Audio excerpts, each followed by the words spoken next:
Chapter 21. The Spring and the Tunnel.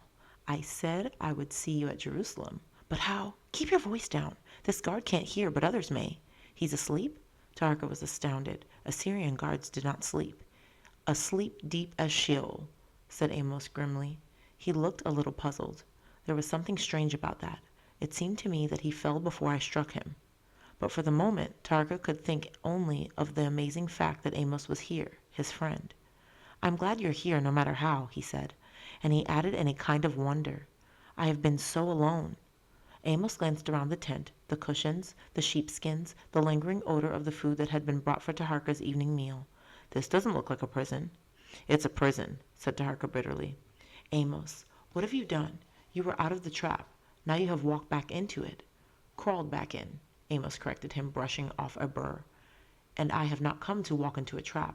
I have come to get you out of one, and into another. He put his hands on the boy's shoulders, shaking him a little. Are you listening, Haru? I have come to take you into Jerusalem.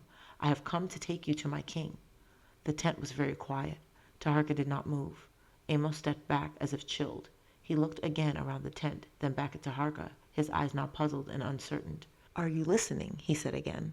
Tahara spoke at last. I was thinking of Hermes, he said. It was as if someone else had spoken. He was as surprised as Amos to hear the words. But in his mind was the echo of other words, his own words, spoken to Sabi, the Mukri boy. Hermes is a Nile donkey, a royal donkey. He must not serve the Assyrians. He must not serve the Assyrians. Yes, he said, I am listening. What do we have to do? Even as he spoke, Amos watched him closely with that considering, uncertain look. There are no stars, he said, and not far from the outer wall of the city, if we can reach it, is a spring of water. From there, he stopped. What? Have the Assyrians offered you, great one, your life? That and more, thought Tahara, but he answered only, for a price. I don't want to pay that price. I can promise you nothing, said Amos. In spite of all, I believe that Jerusalem will be delivered. Remember the omen of the sun? But I cannot ask you to believe it, and beyond that. It doesn't matter, said Tahara. If I believe it or not, I will not serve the Assyrians. Amos let out his breath in a long sigh. Good, he said. Then get rid of that rich robe, young hawk. It will hamper your wings. To the east of the city, not far, as Amos had said, from the great wall was a spring of water, the pool of Gihon. Here the people of Jerusalem had always come out to descend the steps cut into the rock and gather their precious supplies of water. Sealed inside their walls by the Assyrian patrols, they could not come out now. Jerusalem's water supply had been cut off. It must be very low, the Assyrians had thought, if not exhausted. And since in the short run water was even more necessary than food, they had begun to wonder. 2 soldiers guarded the spring, just in case. Amos and Tahara, inching their way over the rough ground, shielded by the dark of the night, watched the 2 men in the light from their fire, passing and repassing. Tahara was armed with a sword. He had taken it from the guard, who lay where he had fallen, outside the tent.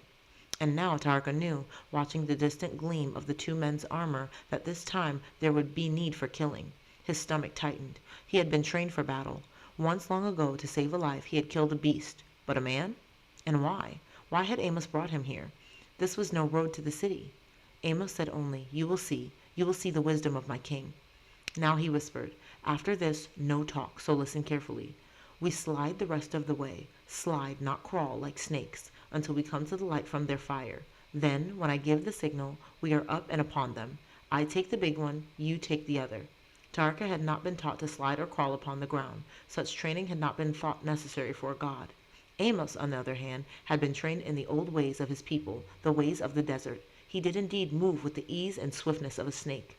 For a moment, Tahara thought, he could not keep up with him. His heart bursting, he struggled in the wake of his friend, hardly noticing the scrapes on elbows and arms and knees in his desire to do his part.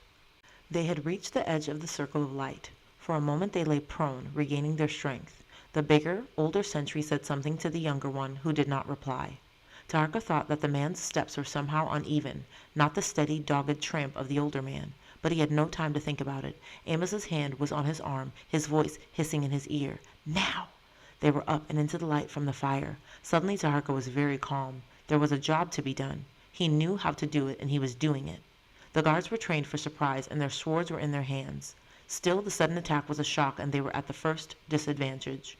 Tahara's man sprang back, staggering a little, and for a moment the boy thought he had him right at the start. But the man was a skilled swordsman, and Tahara's blow was parried, jarring the youth back.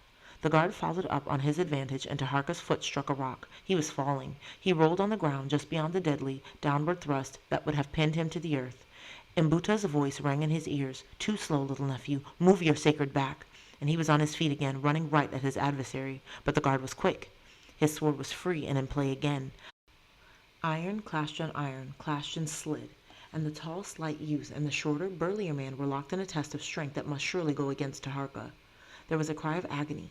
Amos had made his kill, and then, so suddenly that the Cushite youth was thrown off balance, Taharka's man reeled back. As the boy watched, unbelieving, the sword wavered in the young guard's hand, then fell. His face was a strange, grayish color, and though Taharka's sword had not grazed him, he collapsed upon the ground. Taharka approached him, his sword half at the ready. He felt Amos's hand on his shoulder. "Let him be. There is no need." Completely confused, Taharka stammered. "He's sick. Something's wrong with him. I should—" "In the name of the Almighty One, you're not a physician now. You're an escaped prisoner, and this man would be your pursuer. Come, there is not time." Half dragged, stumbling and bewildered, Taharka was forced away by his friend. The torches of the guards had fallen on the ground, and at first the boy could not see where they were going. Then Amos took one of them up and raised it high, and he saw that they were approaching the spring. "What are you doing? Where are you taking me?" "Quiet. Trust me. We are going into the city." A flight of steps cut into the rock led down into the well. Amos stepped down onto the topmost step.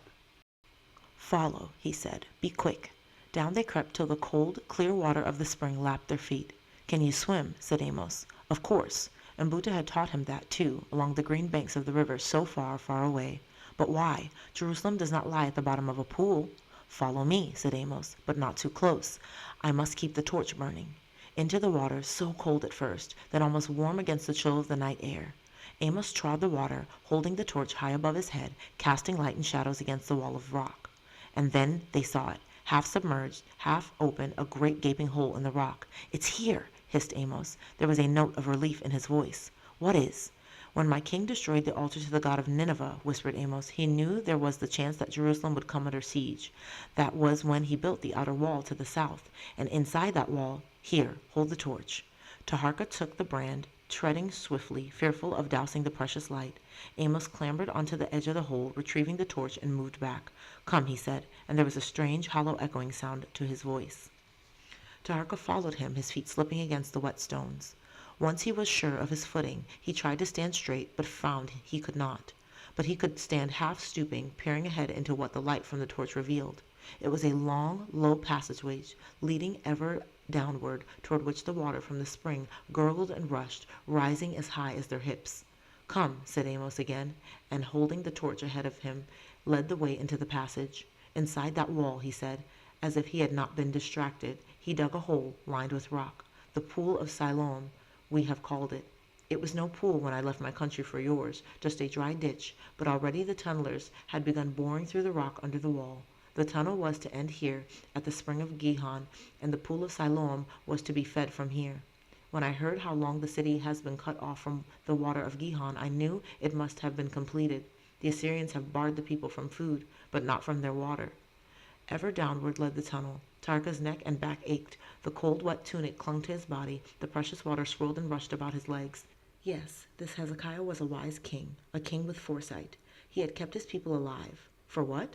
To die on the stakes or in the slave coffles of the Assyrians? The tunnel led on into the darkness. To what else did it lead but the darkness of death? Not far down the way, the passage curved, still cutting into the rock. "Why has he done this?" said Taharka, and the wall seemed to echo. "Why has he done this? Why did they not cut straight through?" "The tomb of David lies in this rock," said Amos. "My king would not disturb his grave." David, the warrior king, a king who had made his people one and strong. A king remembered for 300 years. Who would remember Taharka? Indeed, after tomorrow, who would remember David? They had come to the end of the waterway. "This is it," said Amos, "the Pool of Siloam. And see, no longer a bed of dried mud. See, flowing with the life-giving waters from Gihon. How they must have wondered, the Assyrians. We must swim again, Hawk. Douse the torch, we have no more need of it. We're here." A low rock wall rose above the pool. They swam to the steps and climbed to the top. For a moment the joy of Amos's homecoming infected even Taharka. Then he looked around him. The little warren of streets, like any other town, leading to a main entrance and a wider street that disappeared into the darkness. Where were the torches? Where were the people milling about the arcades, savoring the night air? Silence. He had never known a city so silent. They will stay tonight behind the walls of their houses, said Amos. They will cling to their families. They will pray. Before dawn they will come out. They will come again to the wall, but this time they will come with their weapons in their hands. Something was stirring, not far away. A child was crying a fretful, whining wail. A woman, little more than a girl, was feebly trying to fill a water jug. The child clung to her robe. A woman of Jerusalem, one of the people he had seen that day on the wall. This time he could see clearly. Horror turned him cold. He had seen terrible sights, but not like this. It was as if two skeletons from his old anatomy class had come to life, just barely, and were trying to drink. He started to his feet. Amos laid a hand on his shoulder. They are dying of hunger. Can you cure that, doctor? I can help her fill her jug. But the woman had managed it herself. She and the child slipped away into the shadows. Come, said Amos, I will take you to my king.